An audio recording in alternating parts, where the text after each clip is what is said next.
तिमलाई माया बिर्सने छन् साराले पुराना प्रेमका कथा यति चोखो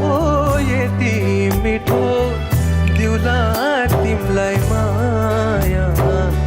बिर्सने छन् साराले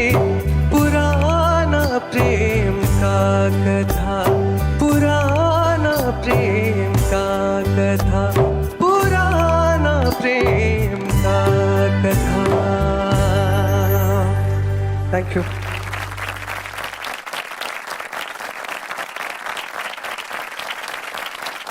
स्माइल जी स्माइल गरिदिनुहोस् न एकचोटि मेरो लागि थ्याङ्क यू म सिधै जजेस कमेन्टतर्फ अगाडि बढेँ है त दिप सर